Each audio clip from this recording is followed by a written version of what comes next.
I knew it was over the moment Kyle called me ma'am like it was a slur. He didn't say it with respect, he said it the way you'd say cockroach if it had a retirement plan.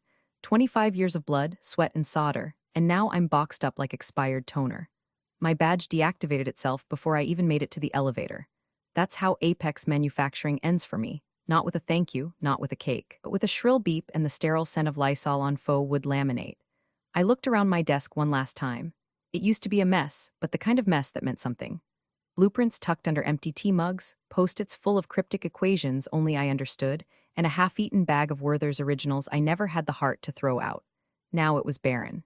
Except for the framed blueprint. When I drew by hand back when the company was still in Jerry Kaplan's garage, long before the bean-counting MBA with the high-water pants and a worship complex for Elon Musk took over.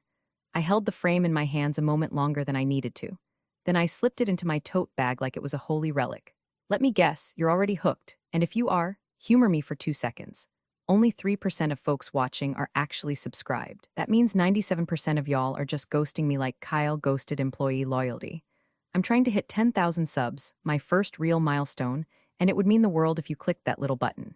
It's free, and unlike Kyle's leadership skills, it actually helps somebody. Back to the chaos. Kyle strutted past my cubicle as I was zipping up my coat, holding a half-empty protein shake, and talking loudly into his Bluetooth earpiece about vertical integration and breaking legacy paradigms. I don't know what was more offensive, the buzzwords or the smell of synthetic vanilla and unchecked arrogance. He didn't even glance in my direction. Just walked by like I was part of the decor, maybe a fax machine that hadn't been removed yet.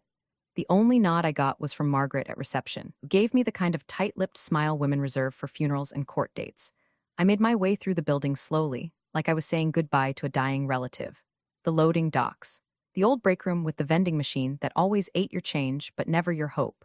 The worn-out linoleum near the calibration bays where we used to prank each other with fake hazard signs. Every corner held a memory, and every memory stung like lemon juice in a paper cut.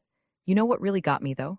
The interns didn't even know who I was. One of them called me Miss Susan from HR. I designed half the systems that run this place. I wrote the logic trees that keep the robotic arms from twisting into spaghetti. And yet, in Kyle's brave new world, I was just another name on a severance form printed by someone born after dial-up. When I stepped outside, it was raining, not the dramatic, cinematic kind, but that Ohio kind of drizzle that feels like the sky's just spitting on you for fun. I sat in my car for a long time, hands gripping the wheel, the blueprint resting on the passenger seat like it was watching me. I wasn't sad, not really. I was something colder, heavier, like steel cooling after being forged. Because here's the thing, Kyle didn't just fire me. He fired the only person who knew where the real bones were buried. The only one who understood the code base written in a language I invented. The new automation system he'd just sunk millions into. That sleek, proprietary software suite he was crowing about at last week's town hall. It had a name, Viridian Dynamics, and it was mine. It was the Monday after my exile had been finalized that Kyle held his grand town hall, flanked by rented spotlights and the overconfident smug of a man who thinks charisma is a PowerPoint transition. He wore a headset mic like he was about to drop a TED talk no one asked for, pacing the floor in those white-soled tech bro sneakers that scream, I read half of 0 to 1 and think I'm Jesus with a Series B. The projector clicked on behind him, casting bold Helvetica across the cheap folding screen. Viridian Dynamics, the future of Apex manufacturing. I almost choked on my thermos coffee. Not because of the name, I'd chosen that back when I was still naive enough to believe hard work got rewarded, but because of the pomp. The man had branded it. A system he didn't even understand, dressed up in buzzwords and venture capital perfume. We're entering a new era, Kyle announced, arms spread like he was Moses parting the Red Sea of mediocrity. No more legacy code, no more patchwork solutions. This company is going to be fully optimized, data-driven, AI-enhanced, and automated from end to end. There it was, the sales pitch of a man who hadn't built a damn thing in his life. He didn't even know how the core systems worked, but he sure knew how to promise a future built on fairy dust and my life's work. He clicked to the next slide. A flowchart stripped of nuance, bloated with efficiency nodes and arrows pointing in every direction like a toddler got a hold of a diagramming tool. At the top was the Viridian logo, my logo, doctored with a gradient and corporate watermark. Then came the jab. Now, I know some departments have been hesitant to evolve, Kyle said, voice all faux diplomacy and smirking teeth. They're used to, let's say, traditional methods. He didn't look at me. He didn't have to. The entire room turned their heads like sunflowers chasing shame. Right on cue, my former department slide popped up. A collage of hand-drawn schematics, old test equipment, even a photo of the wall calendar I refused to digitize. This, he chuckled, is what we're replacing. A few chuckles followed, nervous ones. The kind people make when the person being roasted still has friends in the room. I said nothing. But I smiled. It wasn't big, just the faintest curve of the lips. The kind of smile you'd miss if you blinked. But Linda didn't blink. She sat 2 rows behind me, pen halfway to her notebook, and caught the whole thing. Her eyes widened. She knew that smile. She'd seen it once before, the day I figured out how to reduce the calibration time by 60% and didn't tell anyone for 3 weeks just to make the department head sweat. That smile wasn't amusement. That was strategy. Kyle rambled on. Words like agility, digital pivot, and disruptive synergy poured from his mouth like he was trying to drown us in syllables. He played a video mock-up next, with stock footage of robotic arms and anonymous workers smiling in sterile hallways. The music was royalty-free optimism, and the tagline made me want to vomit. Viridian Dynamics, because the future waits for no one. Except it had waited, for me, for years. I'd built that future on my weekends in my garage, when Apex was too broke to fund anything that didn't involve duct tape and vendor rebates. I'd buried the real documentation so deep, no one without the keys could touch it, not without my blessing or my wrath. I glanced down at my notebook, still in my lap though I'd been dismissed. One line was scribbled at the top: let them build the gallows with your blueprints. Kyle ended the meeting to scattered applause, the kind that's more about getting out of your seat than admiration. People filed out, whispering about the big shift, the future, the inevitable layoffs. I walked slowly, letting the noise trail off behind me. Linda caught up as I reached the exit. You good? She asked, careful like a nurse checking a patient's pulse after a stroke. I'm excellent, I said, still smiling. They're finally implementing Viridian. Linda blinked. Wait, you're Viridian? I nodded. Oh my God, she muttered. Eyes wide, does he even know? No, I said, pushing open the door. But he's about to find out. It happened on a Friday, of course. The kind of gray, sluggish Ohio Friday where even the birds sound tired. I should have known something was up when Kyle's assistant, fresh out of college and nervous enough to sweat through polyester, appeared at my desk right before lunch. Mr. Kyle wants to see you, in Mr. Ronson's old office. That was a tell. Ronson's old office. Not the conference room. Not the HR fishbowl with the tissues on the table and the framed teamwork posters. This wasn't going to be a performance review. It was going to be an execution. Personal. Intentional. Framed like a gift. I finished my yogurt, tossed it in the trash, and walked down the hall like I had concrete in my bones. The door was already open. Kyle was perched behind Ronson's old desk, now stripped of character and smothered in sleek minimalism. Faux marble top, brushed nickel lamp, a succulent that was probably fake. He hadn't even bothered to look up yet, too busy tapping something into his MacBook like it mattered. Susan, he said, voice syrupy with the kind of fake sympathy you learn in PR training. Thanks for coming by. He gestured to the chair across from him like he owned the room. Which, legally speaking, I guess he did now. But spiritually, that room belonged to the blue-collar ghosts who built this company with scuffed boots and cheap coffee. Not a kid with a crypto wallet and a Wi-Fi-enabled espresso machine. He folded his hands. I'll be blunt. We're making some hard shifts, realigning the company's vision, refreshing the culture, bringing in talent that aligns with the future we're building. Sounds expensive, I said flatly. He smirked like I'd just complimented his sneakers. Point is, you've been a huge part of Apex's past. But you're not a fit for where we're going. Your methods, your style, it's all a bit, let's say, legacy, and we can't afford legacy right now. He delivered that line like he thought it was poetic, like it was going to end up on a slide at some startup conference. We can't afford legacy. Cue thunderous applause from other men who still live with their mothers. I stared at him. I didn't blink, I didn't frown, didn't even breathe heavy. Just sat in silence, listening to the words clang around in my head like a wrench in a dryer. Then I looked behind him, to the wall where Ronson used to hang the staff photos, every anniversary, every safety milestone, every retirement. That wall was bare now. Do I get a box, or should I just use the same tote I brought in 1998? I asked. He blinked. I think facilities can get you one if you need. No need, I said. Standing up, I travel light. I turned and left without shaking his hand. That seemed to unsettle him more than yelling would have. Back at my desk, it took all of 5 minutes to pack. I didn't have much left, just a few notebooks, a thermos with engineers do IT with precision in fading block letters, and the framed blueprint. Viridian V1.1, dated 6 years ago. I stared at it for a long beat. The lines were still crisp, the margins still stained with pencil smudges and T-rings. I ran my thumb across the glass and smiled, but not for nostalgia.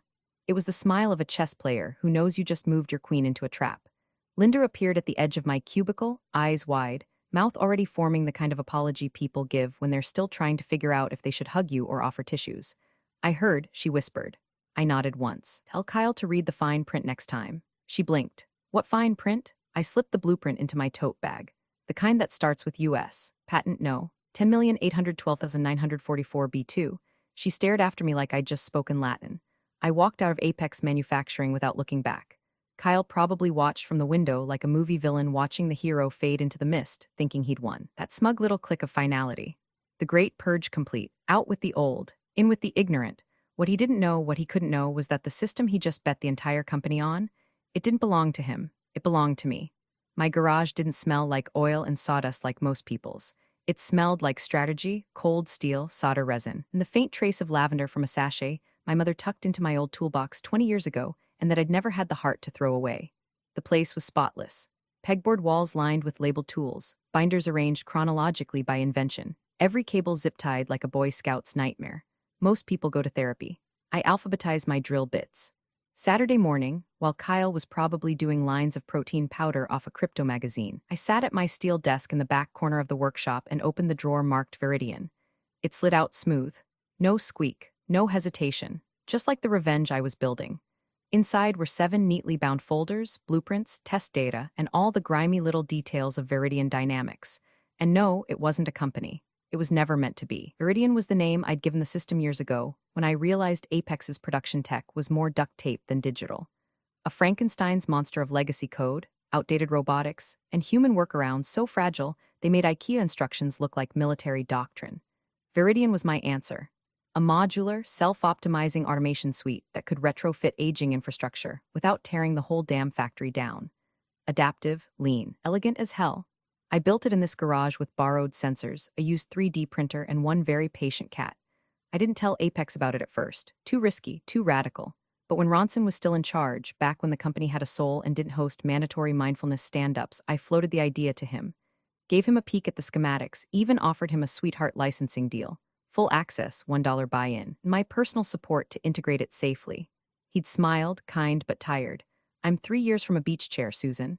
I can't start revolutionizing the wheelhouse now. Fair enough, so I filed the patents under my name. All of them. Every component, every process tree, every line of code. It was all mine, US. Patent 10,812,944B2, along with 6 others. Public record. Filed through a boutique firm that specialized in protecting women engineers from corporate poachers. I'd paid extra to make sure each patent was airtight, ironclad, because I knew how this industry worked. Sooner or later, someone like Kyle would sniff around. And now the dumb bastard had stepped right into the bear trap.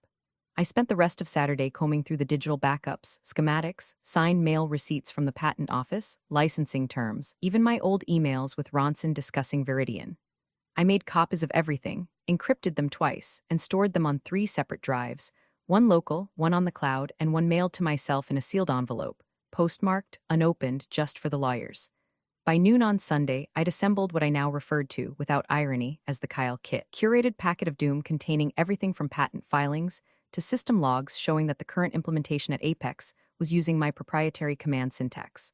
I even included a side-by-side comparison between my original module and the one Kyle's team had slapped their logo onto. It wasn't just similar. It was identical. The kind of identical that made judges raise eyebrows and call for early lunch. Funny thing is, I wasn't angry anymore. Not really. The grief had burned off in the first 48 hours, like morning fog clearing over a kill zone. Now I just felt cold, clear like the air before a lightning strike. Kyle had taken my work, my job, and my dignity. Now I was going to take his company. By Wednesday, Apex's production floor sounded less like a humming hive of industry and more like a funeral with vending machines. The robots were still. The conveyor belt sat dormant like abandoned amusement park rides. Somewhere, a high-pitched alert had been beeping for 6 straight hours. No one could figure out how to shut it off, so they just started ignoring it, like corporate does with common sense. The Viridian Dynamics rollout had begun on Monday with Kyle in full Steve Jobs cosplay, black turtleneck, too tight jeans, and the dead-eyed smile of a man who's convinced that confidence can replace competence. He gathered the staff around the main production console and slapped a laminated chart onto the wall. By end of Q2, he announced, we'll have 30% more efficiency, 50% fewer labor hours, and a system that practically runs itself. 2 hours later, the first line jammed. Sensors began misreading product sizes, flagging standard steel brackets as critical defects. The auto-palletizing robot seized up and dropped a full shipment onto the floor. Nobody moved, nobody breathed. One guy muttered something about a poltergeist and got written up for negative energy. By the end of day 1, they'd lost $5,000 in damaged materials, another 7 in overtime trying to clean it up, and a full trailer shipment missed its delivery window. Kyle still smiled, though noticeably tighter now, like his teeth were on probation. On Tuesday, it got worse. The pick-and-place arms began twitching mid-cycle, as if the system had a nervous tick. Operators watched helplessly as 6 months of synergy began to unravel in real time. The new dashboard, Kyle's pride and joy, started flashing internal error codes that weren't in any of the documentation. One line manager said it was like trying to read IKEA instructions written by HAL 9000. That was the moment Kyle started turning on his own people. Why are these modules written in this pseudo script? He snapped at the lead integrator. That's not pseudo. That's custom logic, the poor guy stammered. We didn't write it. We were told to use the baseline as is. You mean the baseline I paid $2.4 million for? Yes, and it's kind of brilliant, honestly. It's adaptive, recursive, very lean, but we have no way to debug it. There's no version history, no documentation. Whoever built this, they didn't build it for collaboration. Kyle turned purple. His forehead vein looked like it wanted to unionize. He summoned a team of outside consultants by mid-afternoon, all wearing matching polos and expensive confusion. They gathered around the mainframe like surgeons prepping for a transplant, only to end the day taking selfies in the parking lot while muttering phrases like proprietary disaster and beautiful chaos. Meanwhile, word started spreading on the floor. Whispered rumors that Susan, the old dinosaur, the legacy thinker, had been the only one who truly understood the systems. People remembered how things used to work, quietly, smoothly, reliably, when she was around. Now, you couldn't run a single line for longer than 10 minutes without a meltdown. One operator described it as trying to fly a plane where the cockpit keeps changing languages. Kyle, of course, refused to accept that the problem wasn't the infrastructure or the staff. He began pacing like a caged tech CEO, arcing into Bluetooth about data silos and root cause matrices. He doubled down, bringing in more consultants, more freelancers, more non-disclosure agreements. At one point, he ordered a code refresh, which resulted in the entire inventory tracking system going offline for 3 hours. By Thursday, Apex was hemorrhaging money and morale like a gut-shot deer. People stopped using the name Viridian altogether. They called it the virus. Back in my garage, I sipped my tea and refreshed the Apex internal portal using a mirror account I'd made for testing years ago. Still active, still accessible. Kyle hadn't even changed the admin passwords. Bless his MBA. Every time a line crashed, I knew exactly why. It wasn't sabotage. I didn't have to lift a finger. The system was doing what it was designed to do, protect itself from unauthorized use. The moment someone without the key touched the wrong node, Viridian responded the only way it knew how, by sealing the gates and locking the fools inside. Funny thing about elegant complexity, it looks like madness to a man who thinks a flowchart is the same thing as architecture. And Kyle, he was about to drown in it. By the following Monday, Apex Manufacturing was no longer manufacturing much of anything. What it was doing, quite effectively, was bleeding out on the concrete floor. It started with a misfire during the calibration of the precision welders on line 3, a minor software hiccup, supposedly. But instead of welding 3 anchor points on the chassis frames, the bots applied heat signatures in reverse order, effectively slicing each frame at its weakest point like metallic guillotines. 42 units, each costing $5,800 in parts alone, ruined in under 15 minutes. Sparks flew. The line shut down. Forklift nearly tipped over trying to remove the wreckage. Someone in the front office tried to blame it on operator error, until the diagnostic logs were reviewed. The system had told the robots to do it. Worse yet, the command string had no traceable origin. The software executed it with surgical precision, timestamped and verified, but when they tried to trace the code path, the logs looped back on themselves like a snake, swallowing its own tail. One consultant muttered, "I've never seen a system gaslight us before." The next day, the barcode scanners began misclassifying inbound parts. Steel rods were labeled as defective wood. Plastic sheeting was logged as high-voltage cable. An entire delivery from a trusted supplier got flagged as hazardous waste and was automatically routed to a third-party disposal service, which Kyle had to pay for twice. By Wednesday, people stopped bothering with explanations. At least 3 mid-level managers quit on the spot after being chewed out by Kyle in a meeting that ended with him throwing a dry erase marker across the room and screaming, "I am not losing to a piece of legacy garbage." The tension in the building felt like breathing in fiberglass. No one made eye contact. The bathroom smelled like stress and Axe body spray. Kyle stormed through the halls, red-faced, Bluetooth swinging wildly from his collar like a tiny, impotent pendulum. Every time something broke, he blamed the transition team. Every time someone quit, he blamed poor cultural fit. Every time someone asked if maybe, just maybe, they should reach out to Susan for help, he snarled, "We're not crawling back to that dinosaur. She built the mess we're escaping from, except I hadn't built the mess. I'd built the safety net." And Kyle had cut through it with hedge fund scissors, while Apex unraveled like cheap yarn. It was halfway through my first pottery class in 30 years, a community center workshop taught by a woman named Barbara who wore glitter Crocs and talked about chakra alignment like it paid the mortgage. She gave me a wheel in the corner and told me to let the clay feel my energy. I gave the clay structure, form, reinforcement curves. My bowl didn't have energy. It had load tolerance. I got updates from Linda twice a day. She'd text me during her breaks, each message like a tiny grenade. Linda, line 2 just tried to auto-load 2 SKUs into the same tray. Again, we lost $30K in rush inventory. Linda, Kyle screamed so hard he broke the clicker remote, his assistant cried. Linda, consultants walked off, said codebase is deliberately hostile. Me, tell them it's not hostile, it's just lonely without me. Linda didn't know the full story, only that Viridian was mine. I hadn't told her about the protective subroutines I'd left buried inside. They weren't traps, not really, just safeguards. If someone tried to override system behavior without an authenticated keyholder, the software would react, shifting logic paths, deploying nonsense patches, quietly corrupting logs. All to buy time. All to protect itself from idiots with expensive haircuts and no vision. And Kyle, he was flailing, watching his empire glitch and stutter like a doomed video game speedrun. No cheat codes, no save file. Just the slow realization that he'd installed a system designed to run like a symphony without a conductor. The best part? He still thought he was in charge. They sent Martin. If Apex had a soul left, it was Martin Koenig, VP of Operations, former Navy logistics, proud owner of a coffee-stained spreadsheet he referred to as the Bible. It wasn't like Kyle. Martin didn't talk in acronyms or wear blazers with drawstrings. He talked like a man who knew how many bolts went into a hinge bracket and who'd once personally driven a delivery truck on Christmas Eve to meet a deadline. He was also, evidently, the last person in the building who understood the difference between arrogance and desperation. It was Friday again, exactly 1 week since my exile. The sun was just starting to slip behind my maple trees when the phone rang. Not my cell, the landline. The number only 3 people in my life used anymore, 2 of whom were my dentist and the neighbor who borrowed tools without returning them. I picked up, half expecting a robocall about car warranties. Miss Susan? Martin's voice cracked, then recovered. It's Martin, from Apex. Silence. A long, respectful pause, like he was approaching a live wire and waiting to see if it hissed. I know it's late, he continued, but we need help. I leaned against my kitchen counter, watching a squirrel wrestle with my bird feeder outside. It was losing, but it hadn't given up yet, kind of like Martin. The Viridian implementation, he began, is not going well, I offered. He exhaled, that defeated sort of breath where the pride goes out first, followed by the spine.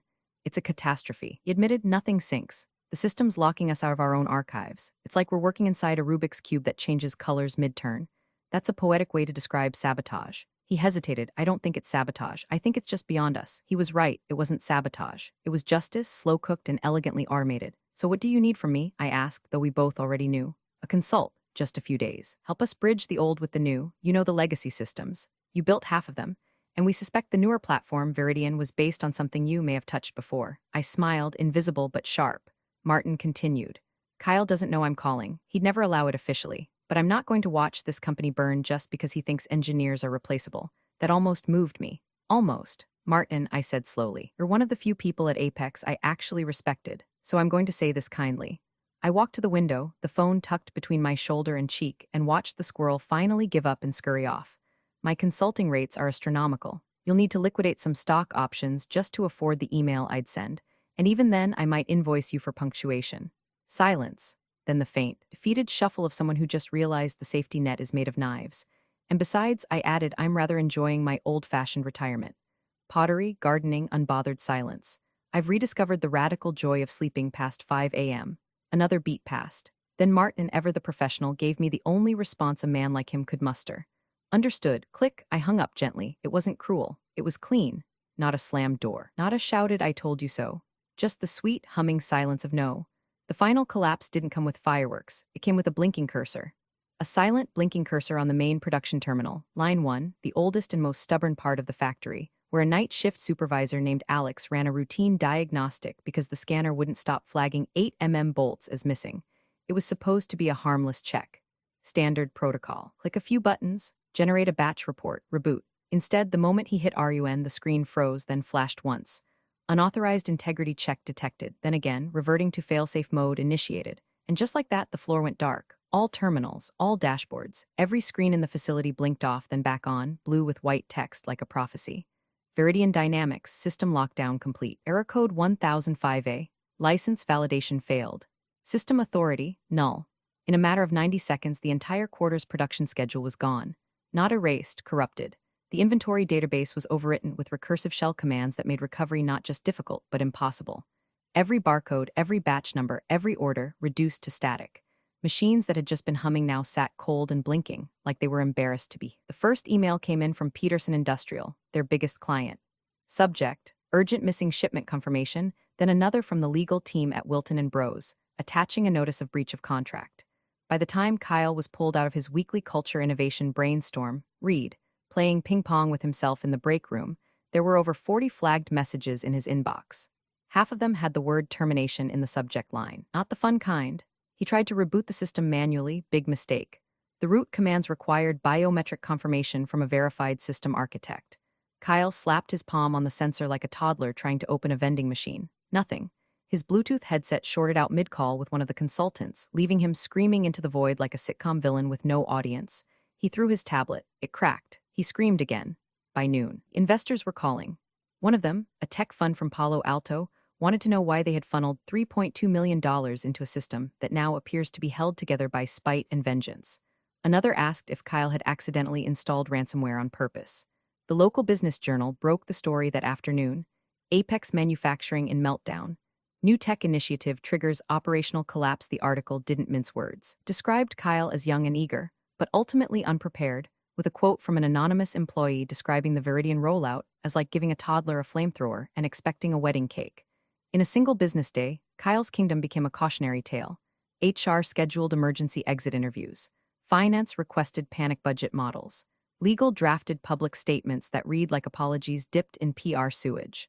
And Kyle stood in the middle of the war room, surrounded by consultants, shattered whiteboards, and the smoldering remains of his reputation, and realized the truth. He hadn't installed my system. He'd stolen it, and now, without the architect, without the license, and without the one person who could have fixed it before breakfast, he had nothing. The letter arrived by courier. Not email, not fax. No digital trace. Just an embossed envelope, thick enough to carry consequence. Hand-delivered to Apex's reception desk by a man in mirrored sunglasses and a tailored gray suit who refused to sit down or speak more than 5 words. Please confirm delivery. Thank you. Inside, 8 pages of unflinching precision from Rosen, Kwong and Bell, a law firm known for turning IP theft into public crucifixions. Heading alone was enough to kill the mood in Kyle's executive suite. Cease and desist patent infringement. Viridian Dynamics systems, the letter stated, in elegant legalese, that Apex Manufacturing was in violation of 7 distinct patents, each solely and indisputably owned by one Susan E. Rourke, former senior systems engineer, current private citizen, and legal thorn in Kyle's increasingly vulnerable side. They were to immediately cease all use, access, or attempts to repair the Viridian system, disconnect all associated modules, refrain from replicating or reverse engineering any portion of the codebase, and submit a sworn affidavit confirming compliance within 5 business days. And then came the offer. Susan, in a spirit of benevolence and generosity, phrased with enough sarcasm to blister the paper, would be willing to license the Viridian platform to Apex for a one-time fee of $31.5 million, roughly 10 times what Kyle had already burned trying to optimize his factory with stolen tech. But there was a second clause, non-negotiable, a public apology, printed in Manufacturing Today, Tech Ops Weekly, and Apex's own investor brief, personally addressed to Susan Rourke, acknowledging her role as the system's architect and denouncing the dismissive, ageist, and unprofessional actions that led to her departure. Failure to comply would result in an immediate injunction, a lawsuit for treble damages, and my personal favorite, federal escalation under Section 271 of the U.S. Patent Act. Kyle went quiet after that. His Bluetooth headset was found unplugged, dangling off the edge of his desk like a noose. Big screen in the war room, where he used to pitch vision statements and doodle growth curves with scented markers, now displayed only a frozen desktop wallpaper, a drone shot of a mountain peak he'd never climbed. The staff began trickling out like ants from a flooded hill. Consultants withdrew, orders vanished, and Kyle started taking meetings with business acquisition consultants, which is rich guy code for fire sale. That following Sunday, I sat in my garden, watching the bees court my lavender. Tea in one hand, tablet in the other. Headline, Apex to sell assets amid licensing scandal. Sources confirm major IP dispute. The article was merciless. It called Kyle an example of hubris in the age of automation, quoted a former engineer who said the Viridian suite ran smoother before they tried to modernize it, and noted that Apex's remaining assets were being quietly evaluated for liquidation. I scrolled slowly, not because I didn't know the ending, hell, I wrote it, but because some flavors of satisfaction deserve to be savored. My phone buzzed. Linda, he's selling the company for parts. You didn't just win, you salted the earth. I didn't reply, just sipped my tea and let the silence hang like a silk curtain. Viridian would survive, I would thrive, and Kyle would spend the rest of his life explaining to investors how he lost a multi-million-dollar company because he underestimated the woman he called old-fashioned. Checkmate. Big thanks for watching, you sneaky seniors. Subscribe to keep the coffee pot brewing revenge. Your ex-colleagues won't know what hit him. Seem to get it. I wish that I